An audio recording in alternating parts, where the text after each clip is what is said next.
Hi GCSE Computer Science, Syllabus Statement 1.1.1c, show understanding of the concept of a byte and how the byte is used to measure memory size. So, a binary digit is referred to as a bit.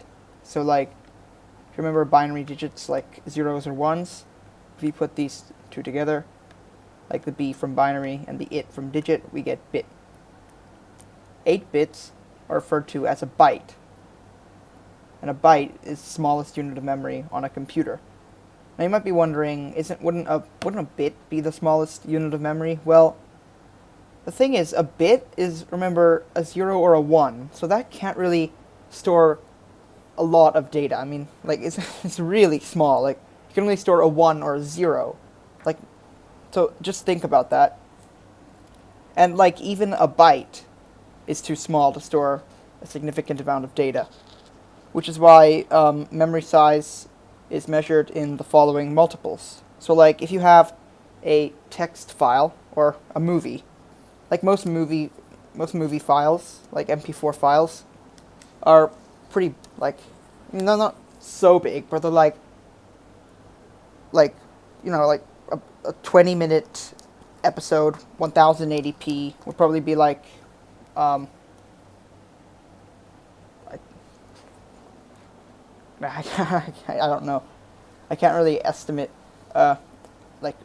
It's okay. It's pretty large, and it's usually measured in megabytes, which you're gonna find out what they are in a minute if you don't know what they are. So like there's kilobyte, which is 2 to the power of 10 bytes, so that's 1024. There's a megabyte, which is 2 to the power of 20 bytes, and that's 1,048,576 bytes. So, like, that's 1 megabyte in bytes. So, like, as I was saying with the movie, like, a movie would... Okay, let's take a regular sized MP4 file, and let's say it's, say 100 megabytes.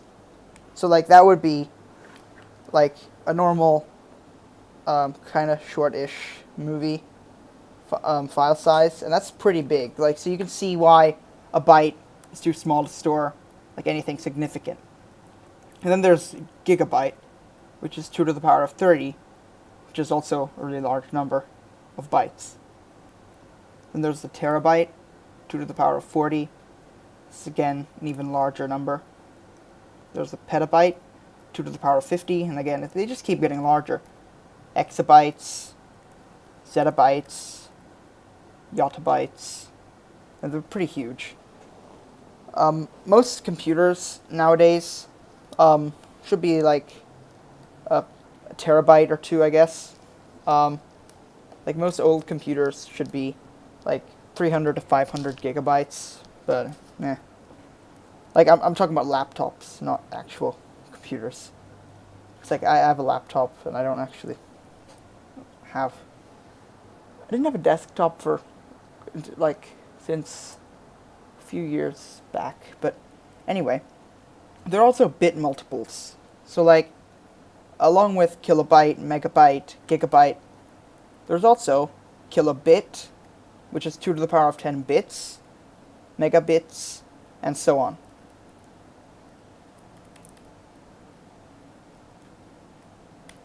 So, bit multiples versus byte multiples.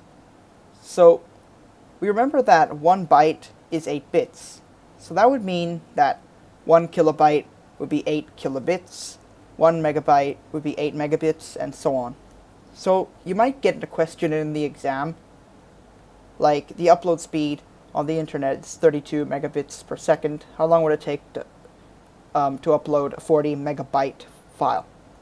So first you convert 32 megabits into megabytes. So remember that 1 megabyte is 8 megabits. So it would be 32 divided by 8, which would give you 4. So 32 megabits is 4 megabytes. So that would give us 4 megabytes per second, because it's megabits per second here, 32 megabits per second, so that would become 4 megabytes per second. And we have a 40 megabyte file, so easy, 40 divided by 4 gives us 10, so 10 seconds to transfer.